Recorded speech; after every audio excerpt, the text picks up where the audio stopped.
기독교 신앙은 예수 그리스도의 십자가와 부활에 근거한 신앙입니다. 예수님께서 당시 최대 강국이었던 로마의 권력에 의해서 고난을 받으시고 십자가에 달려 죽으셨지만 죽으신 지 사흘 만에 다시 살아나셨음을 믿는 신앙입니다. 죽음에서 살아나신 부활을 믿는 신앙이라는 말씀입니다. 예수님께서 당대 세계를 호령하는 나라에 권력의 손에 의해서 죽으셨다라고 하는 것은 예수님이 세계 역사의 한 복판에 계셨음을 보여주신 사건입니다. 세상 죄를 담당하신 분이시다라는 것을 우리에게 알게 하신 내용입니다. 그래서 여러분이 잘 아시는 대로 사도신경은 예수님을 로마라고 하는 나라의 관리였던 빌라도의 이름을 넣고 있다라고 여러 차례 말씀을 드렸습니다.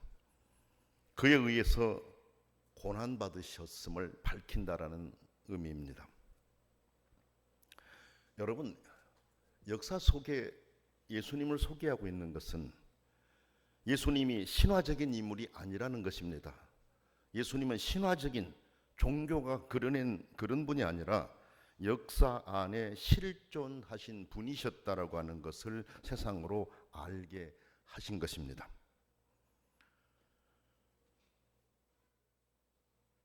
우리가 말씀을 통해 확인한 대로 예수님은 법을 다룬 권력자들의 입으로 무죄하다라는 선언을 받으셨습니다.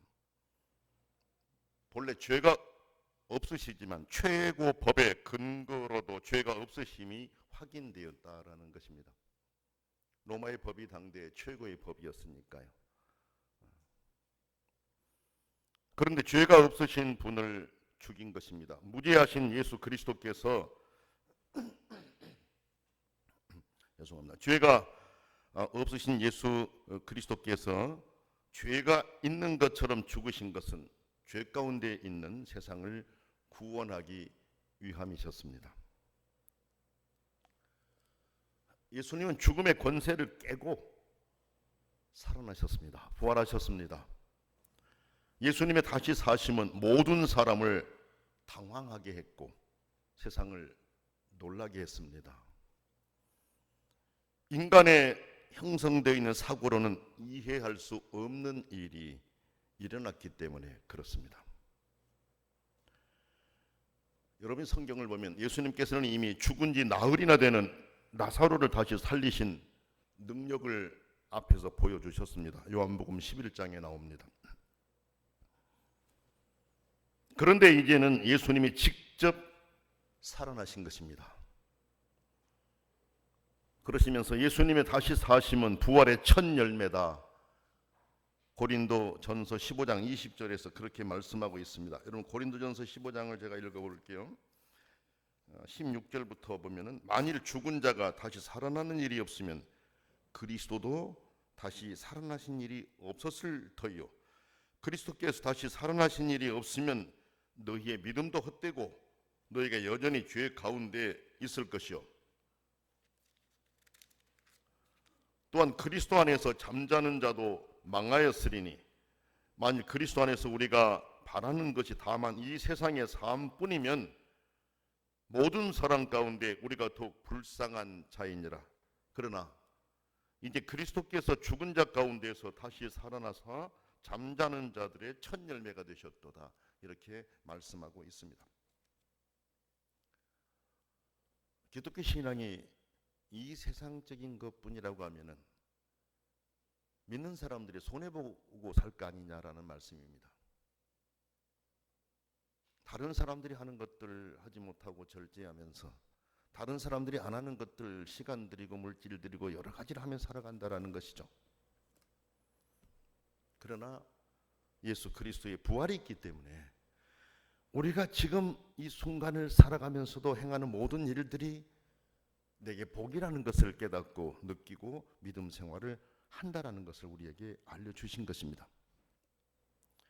예수님이 부활의 첫 열매라고 하시면서 이것은 결국 예수님을 믿는 사람들도 예수님처럼 그렇게 부활이 있으리라는 것을 우리에게 알리신 사건입니다. 나사로가 다시 사는 것은 개인적인 은혜였습니다. 그렇죠? 자기가 살아났으니까 개인적인 은혜였습니다. 그런데 예수님의 부활은 모든 사람에게 희망을 주셨습니다.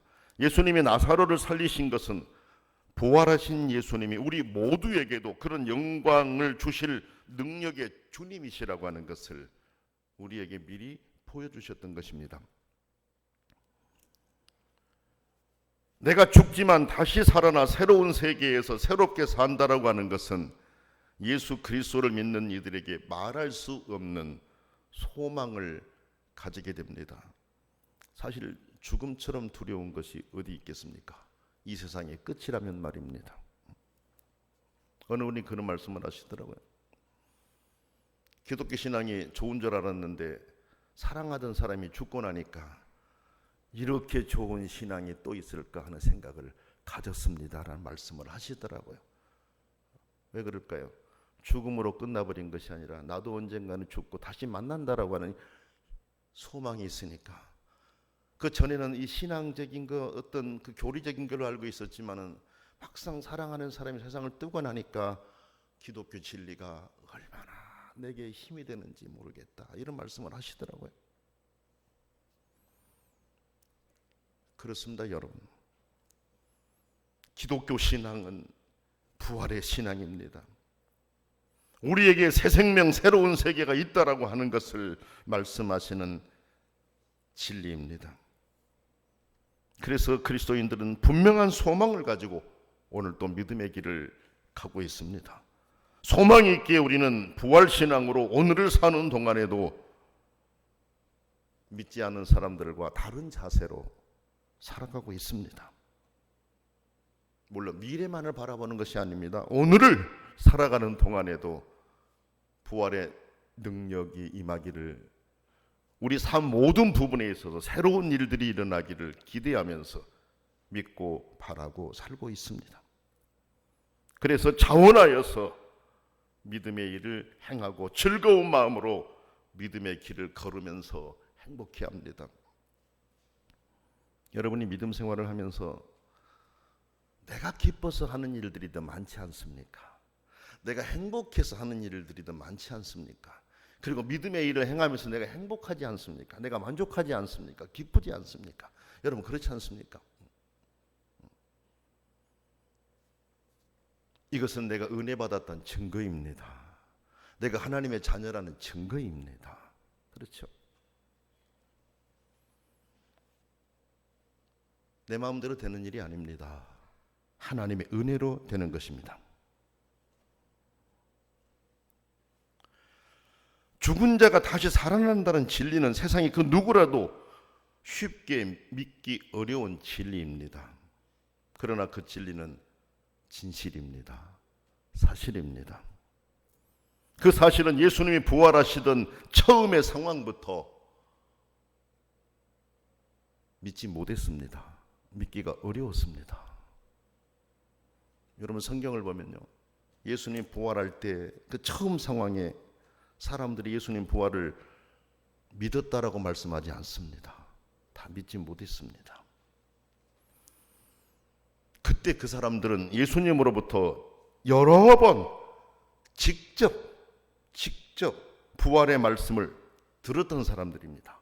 예수님이 여러 번 말씀하셨습니다. 내가 죽고 살아나리라는 말씀을 여러 번 하셨습니다. 그 말씀을 직접 들었던 사람들입니다. 그런데도 쉽게 믿을 수가 없었습니다. 예수님이 행하신 능력을 수도 없이 많이 보았기 때문에 그걸 체험하면서 기대하면서 주님을 따라다녔었지만은 정작 주님이 부활하신다는 사실, 이것은 믿지 못했습니다.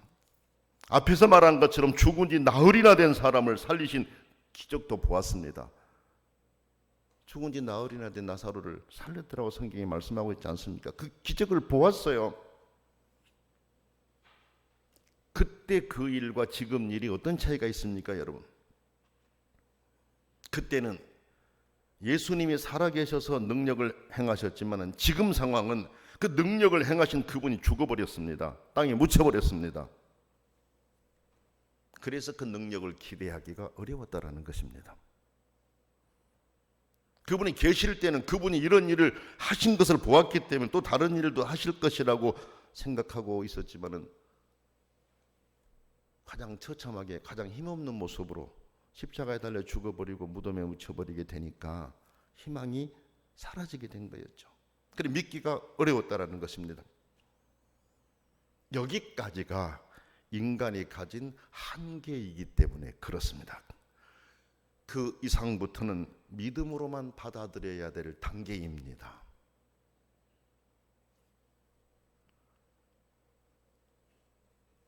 안식 후 첫날 새벽에 이 여자들이 준비한 향품을 가지고 무덤으로 갔다. 1절에 그랬습니다. 여러분이 안식 후 첫날이라는 것은 그 주간의 첫날 이렇게 번역할 수가 있습니다. 그 주간의 첫날. 그래서 여러분들에게도 여러 차례 말씀을 드렸잖아요. 카렌다를 보게 되면은 주일이 맨 앞에 있다고 말씀을 드렸잖아요. 카렌다의 주일이 맨 마지막이 아니다. 맨 마지막이 아니에요. 예수님이 부활하시면서부터는 카렌다를 볼 때 일주일의 첫날이 주일입니다. 우리가 생각할 때 일주일의 마지막 날이 주일이라 생각하기 쉬운데 그렇지가 않아요. 일주일의 첫날이 여러분들이 달력 안에서 주일이에요. 주일부터 월, 화, 수, 목, 금, 토가 마지막이 돼요. 그렇죠? 예수님 부활하시기 전에는 그렇지 않았었어요. 그렇지 않았습니다. 예수님 부활하시고부터는 그게 첫날이 이게 된 것입니다. 그래 우리는 지금 일주일 가운데 첫날, 예수님 부활하신 첫날, 이날 예배를 드리면서 은혜를 충전받아서 나머지 일주일을 살아가는 것입니다. 살아가는 것입니다. 그래서 오늘이 그렇게도 소중하고 귀한 날인 것입니다, 여러분. 여기 보면 안식 후 첫날 새벽에 이 여자들이 그 준비한 향품을 가지고 무덤으로 갔다. 이 여자들은 예수님을 따라 십자가 곁에까지 따라가 예수님의 십자가의 달리심과 무덤의 묻히심을 다 지켜보았습니다. 다 지켜보고 돌아가서 향품과 향유를 준비해 두었던 여인들이었습니다.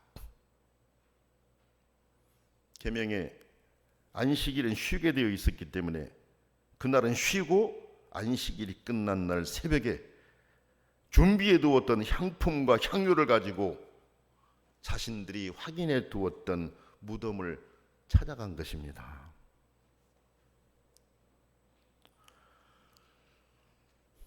향품을 준비했고 향품을 가지고 무덤으로 간 것을 보면 그 여인들이 부활하실 것을 믿고 간 것이 아니라는 것을 알 수 있잖아요. 이 향품은 시체에 바르기 위한 것이었으니까요.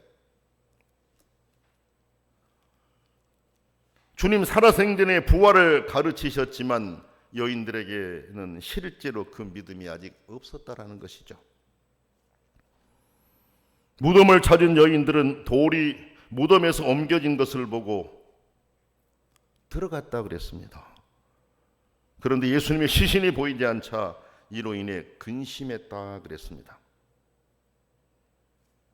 이 여인들은 오직 죽은 예수에 고정되어 있었습니다. 우리가 믿음 생활할 때에도 죽은 예수님에 고정되어 있을 때가 있어요. 십자가에 달려 죽으심에 대해서만 생각할 수가 있습니다. 그러나 기독교의 핵심은 죽으시고 살아나심입니다. 부활하심입니다. 예수님이 부활하셨다는 것입니다.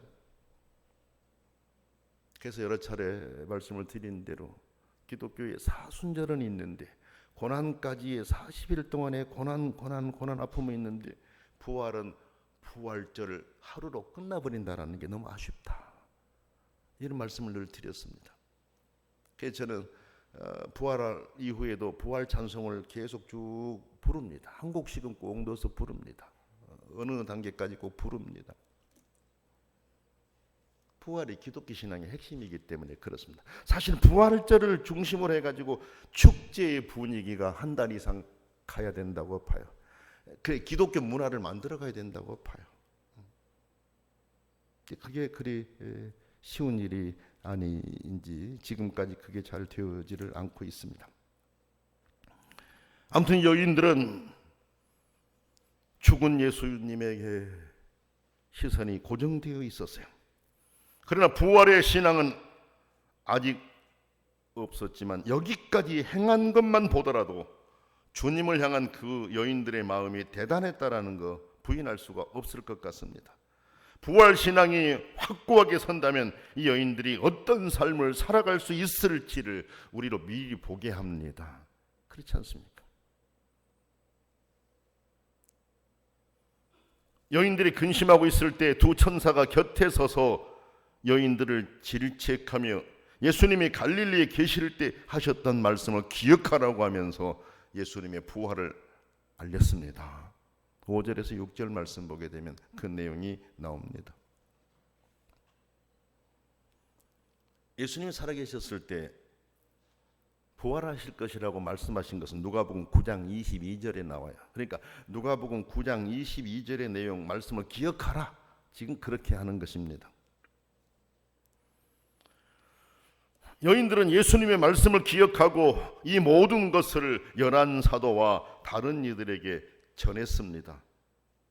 그런데 사도들 역시 그 말이 믿op지 않는 듯이 들렸다 그랬습니다. 베드로도 무덤을 찾아 놀랍게 여겼지만 아직 그 믿음에 이르지 못했습니다.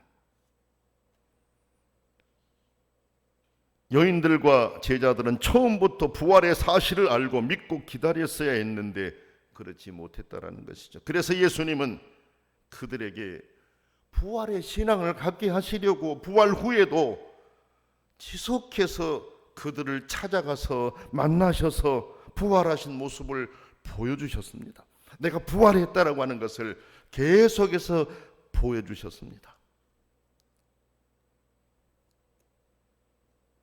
믿지 못하고 있었으니까 부활하시기 전에 죽으시기 전에 이미 부활을 말씀하셨지만 믿지 못하니까 부활하신 이후에도 계속해서 제자들을 찾아가서 내가 부활했다, 내가 살아있지 않느냐 봐라 다 보여주시면서 이렇게 확인을 시켰던 거예요. 왜 그러셨을까요? 왜 부활의 주님이 그렇게 하셨을까요? 그 이유는 사도들이 또 예수님을 당시 따르던 그 사람들 여인들이 부활신앙을 가지고 부활의 증인이 되어야 했기 때문에 그렇습니다. 예수님이 부활하셨다고 하는 것을 알려야 할 사명을 가져야 했기 때문에 그렇습니다. 왜냐하면 여러분요, 예수님의 부활이 예루살렘 한 지역에서 일어난 사건이었어요. 그렇죠? 그러니까 전하는 사람들이 있어야만이 예수님의 부활 내용이 퍼져나갈 수가 있는 거잖아요. 만방에 퍼져나갈 수가 있는 거 아닙니까, 여러분? 그래 그 사실을 믿는 이들이 부활의 진리를 믿고 구원 얻어야 했기 때문에 예수님께서는 부활하시고 승천할 때가 가깝잖아요. 그래서 부활하시고 제자를 믿지 못하는 그들을 계속 찾아가셨어요. 여러 차례 찾아가셨어요. 부활하셨다라는 것을 보여주셨어요. 그리고 부활의 사명을 계속 맡기셨어요. 전해라는 사명을 맡겼습니다. 여러분, 부활 신앙을 전하는 자들이 있었기 때문에 오늘 우리도 부활 신앙을 가지고 주님을 섬기고 있습니다. 만약에 부활 신앙을 전하는 사람이 없었다면 오늘 우리 이 자리에 없습니다. 그렇지 않습니까? 그때 부활 신앙을 간직하고 처음에는 믿지 못했을지라도 이제 예수님을 만나 부활 신앙을 간직하고 기쁨으로 부활을 전했기 때문에 우리에게 복음이 전해진 거예요. 그렇죠? 이제 주님은 우리에게도 사명을 요구하십니다. 우리가 받은 부활 신앙을 전해주라는 사명입니다.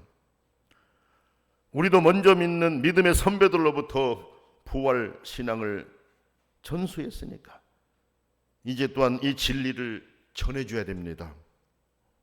그러나 전한다라고 하는 것은 확신이 있을 때 적극적으로 감당할 수가 있습니다.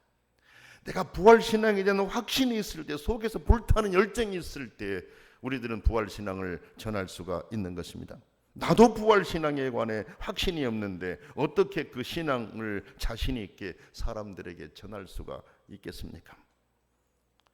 부활신앙이 확실하면은 전하라고 누가 말하지 않아도, 강요하지 않아도 내 속에서 힘이 나서 전하게 되는 것입니다.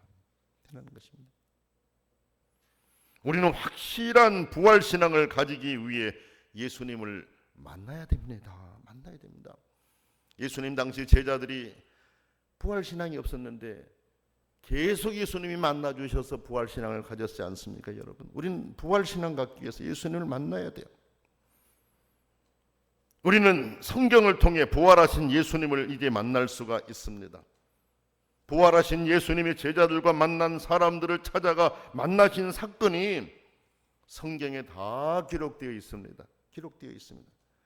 그 만남의 기록을 통해 우리는 부활의 주님을 만나야 합니다. 제자들과 여인들이 부활하신 주님을 만남으로 확고한 증인들이 될 수 있었던 것처럼 오늘 우리도 말씀을 통한 그런 경험들이 있어야 됩니다.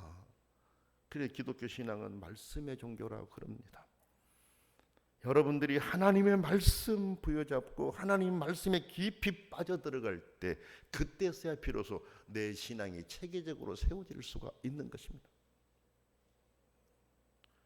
여러분 스스로가 당위성을 느껴야 됩니다.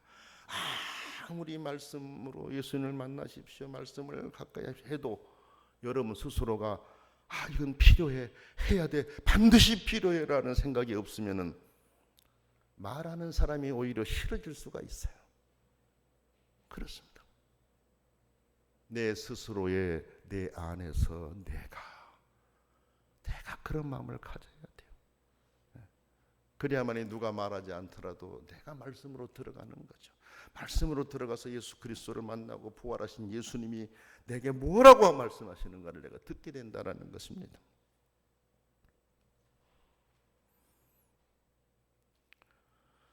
오늘 우리들도 바로 그렇게 제자들이 예수님 만남으로 그런 확고한 증인이 될 수 있었던 것처럼 말씀을 통한 경험을 통해서 그런 증인의 삶을 살아갈 수 있기를 바랍니다. 성경을 통해 부활하신 주님을 만나면서 성령의 도우심을 구해야 됩니다. 왜? 성령께서 깨우침을 주셔야 되기 때문에 그렇습니다. 여러분요, 이 성경은 성령의 감동으로 기록된 책이에요.